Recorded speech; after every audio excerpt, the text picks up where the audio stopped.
kembali kita bersama dalam acara program Cahaya Kolbu iNews TV Kaltim. Masih bersama kita, abang kita, Ustadz Rahmatullah Latif. Ustadz, bagaimana tadi banyak hal yang bisa menginspirasi kita untuk berbagi peduli kepada orang-orang yang ada di sekitar kita. Dan saya lihat memang ada istilah tikum pagi, itu kan sering ketika di grup-grup WA itu, istilah tikum itu Pak Ustadz.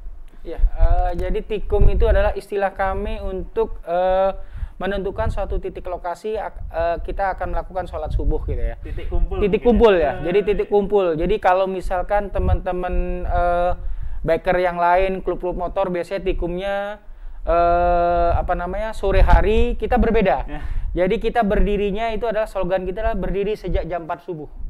Jam 4 subuh. Ketika orang lain sedang nyenyak tidur, kita keluar bersama teman-teman untuk menuju tikum. Tikumnya adalah mungkin sekitar 500 sampai dengan 1 kilo dari lokasi sholat subuh ya. Jadi biar kita kelihatan ada iring-iringannya gitu kan. Ya. Jadi alhamdulillah teman-teman ketika kita misalkan sholat subuh itu adalah jam 4.55 ya.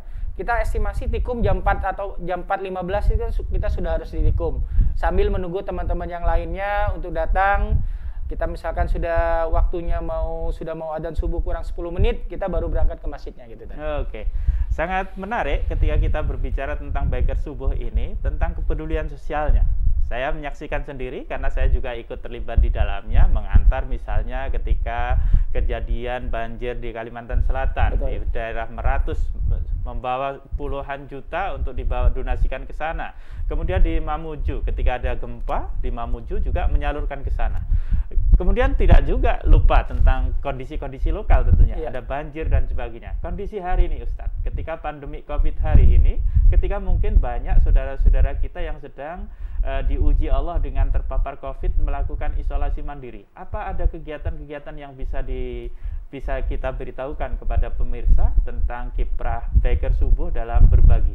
Ya, terima kasih. Terkait dengan kondisi isoman saat ini yang mungkin bisa kita katakan di tahun ini meledak banyak pasien sekali ya. Banyak pasien-pasien yang kondisinya terkonfirmasi positif. Yang kami lakukan adalah saat ini mungkin kami tidak bisa memberikan bantuan secara keseluruhan, tapi yang bisa kita lakukan adalah dari teman-teman biker subuh adalah menghimpun dana donasi. Kemudian dana donasi tersebut kami jadikan yang pertama adalah nasi kotak. Jadi nasi kotak untuk mensuplai makanan mereka pasien-pasien yang isoman gitu. Jadi kita suplai misalkan di dalam satu keluarga itu ada 4 orang, kita antarkan nasi kotak 4 orang gitu kan. Kemudian yang kami lakukan adalah supaya ekonomi kerakyatan itu terus berjalan.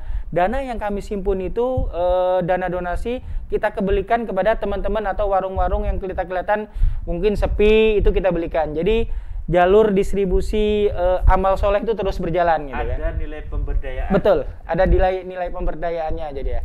Kemudian saat ini mungkin untuk kebutuhan nasi kotak mereka sudah terpenuhi ya dalam berapa hari. Jadi kita ganti polanya Ustadz.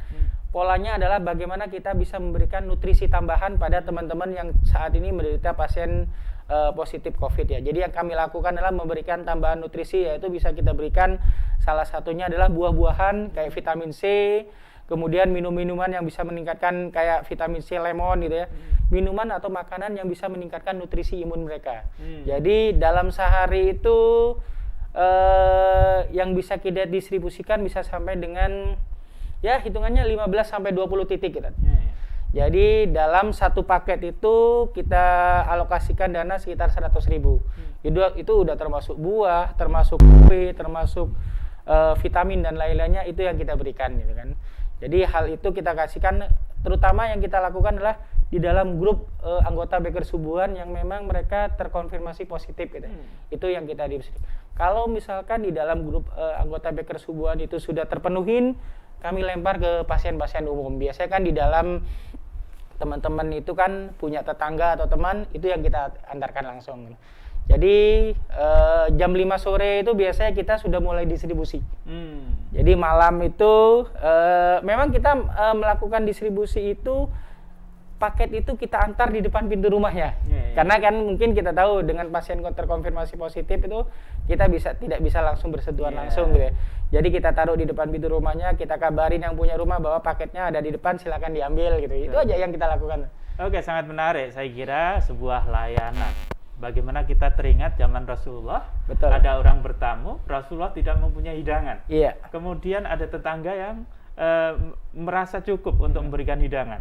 Dan ternyata tetangga yang dipersilakan oleh Rasulullah untuk menjamu pun sebenarnya hanya pas-pasan saja. Betul. Sehingga di ayat Quran itu disebutkan ketika makan tiba-tiba lampu itu dimatikan oleh sang tuan rumah. Maka kembali tadi ayat yang kita sebutkan, Allah memuji wa yusiru ala anfusihim walau kana bihim khasasah. Orang-orang yang sangat memperhatikan orang sekitarnya meskipun sebenarnya dirinya sendiri tidak terlalu berkecukupan. Saya kira Bikar Subuh ini punya latar belakang kompleks ya. Artinya ada yang bekerja, ada yang pengusaha, ada yang ya usaha wira swasta dan sebagainya. Menjaga rutinitas untuk bisa berbagi. Apa tips yang bisa diceritakan? Ya, mungkin kalau bisa dikatakan saya sih ingat pesan orang tua gitu ya. Jadilah kamu orang yang selalu bermanfaat untuk orang lain. Itu orang nas iya, linnas. Itulah orang tua saya mengajarkan seperti itu. Kemudian orang tua kami juga mengajarkan kamu itu lahir ditolong orang.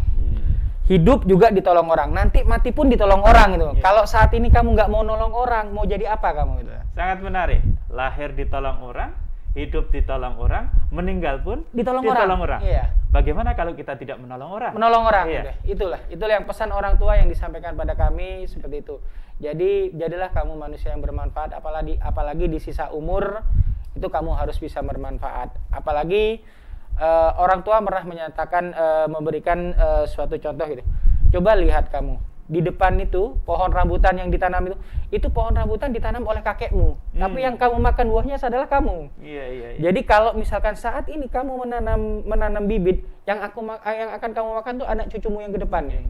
Jadi kata-kata seperti itu Ustaz yang selalu menjadi motivasi bagi kami untuk melakukan terus bergerak. Harus ada multi level kebaikan. Betul, itu. Jadi itulah yang bisa kita ambil dari apa yang terjadi saat ini dengan. Ya, sangat menarik pemirsa ketika kita semakin menggali kegiatan dari Biker Subuh ini, ketika kekuatan berbagi itu menjadi sebuah karakter diri kita.